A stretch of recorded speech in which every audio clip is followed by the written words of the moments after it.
আজও শ্রীলঙ্কায় রামায়ণ সম্পর্কিত অনেক ঐতিহাসিক স্থান রয়েছে যা অতীতের রামায়ণ যুগের ইতিহাসের সাক্ষ্য দেয়। সকলেই জানেন যে ভগবান রাম এবং লঙ্কেশ্বর রাবণের মধ্যে যখন যুদ্ধ হয়েছিল তখন রামের হাতে রাবণ নিহত হয়েছিল এবং শেষ কৃতকার্যের জন্য রাবণের মৃতদেহ রাবণের ভাই বিভীষণের কাছে হস্তান্তর করা হয়েছিল। রাবণের দেহ বিভীষণের কাছে হস্তান্তরের পর রাবণের শেষ কৃতকার্য সম্পন্ন হয়েছিল কিনা এটা কেউ জানে না। আমরা যদি বলি যে লঙ্কার শাসক রাবণ এখনও লঙ্কায় আছেন তাহলে হয়তো আপনি বিশ্বাস করবেন না, কিন্তু এটাই বাস্তব।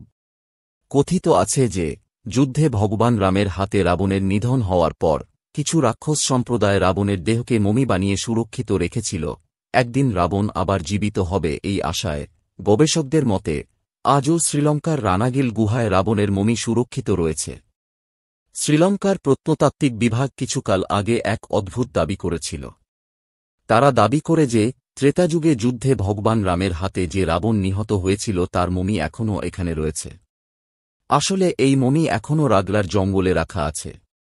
কথিত আছে যে রাম রাবণের যুদ্ধ যখন চূড়ান্ত পর্যায়ে ছিল এবং রাবণের মৃত্যু হয়, তারপর তার অনুগত সৈন্যরা তার মৃতদেহ নিয়ে অদৃশ্য হয়ে যায় এবং তারা রাবণের মৃতদেহকে মমি বানিয়ে সুরক্ষিত রেখেছে।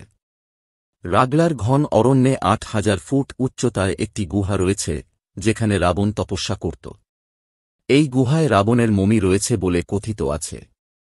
যে কফিনে রাবণের মৃতদেহ রাখা হয়েছে তাতে বিশেষ ধরনের আবরণ রয়েছে যার কারণে কফিনটি হাজার হাজার বছর ধরে অক্ষত রয়েছে। এই কফিনের দৈর্ঘ্য ১৮ ফুট এবং প্রস্থ ৫ ফুট। আর কথিত আছে রাবণের সবচেয়ে মূল্যবান ধন এই কফিনের নিচে চাপা পড়ে আছে।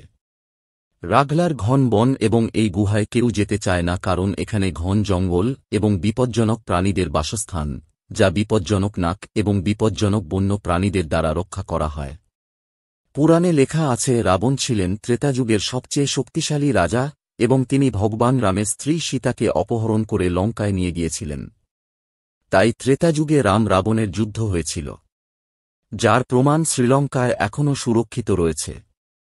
রাবণের মৃত্যুর পর তার শেষকৃত্যের দায়িত্ব বিভীষণের হাতে তুলে দেওয়া হয়, কিন্তু লঙ্কার সিংহাসন গ্রহণের তাড়াহুড়ায় বিভীষণ রাবণের দেহ যথারীতি ত্যাগ করেন। এরপর নাগকুলের লোকজন রাবণের মৃতদেহ সঙ্গে নিয়ে যায়। নাগকুলের লোকেরা নিশ্চিত ছিল যে রাবণ মারা যায়নি, রাবণ আবার জীবিত হয়ে উঠবে। তারা রাবণকে জীবিত করার জন্য বহুবার চেষ্টা করেছিলেন কিন্তু তারা সফল হননি। এরপর তারা রাবণের মৃতদেহ সংরক্ষণের জন্য অনেক ধরনের রাসায়নিক ব্যবহার করে মমি হিসেবে সংরক্ষণ করে। শ্রীলঙ্কার রামায়ণ রিসার্চ সেন্টার এবং সেখানকার পর্যটন মন্ত্রণালয় মিলে রামায়ণ সম্পর্কিত এমন ৫০টি স্থান আবিষ্কার করেছে যেগুলোর ঐতিহাসিক ও সাংস্কৃতিক গুরুত্ব রয়েছে এবং রামায়ণেও তার উল্লেখ আছে। এখন সেখানকার সরকার এটিকে পর্যটন আকারে গড়ে তোলার পরিকল্পনা করছে যাতে ভারতও সাহায্য করছে। ভিডিওটি ভালো লাগলে লাইক এবং শেয়ার করুন। এছাড়াও এই চ্যানেলটি সাবস্ক্রাইব করুন।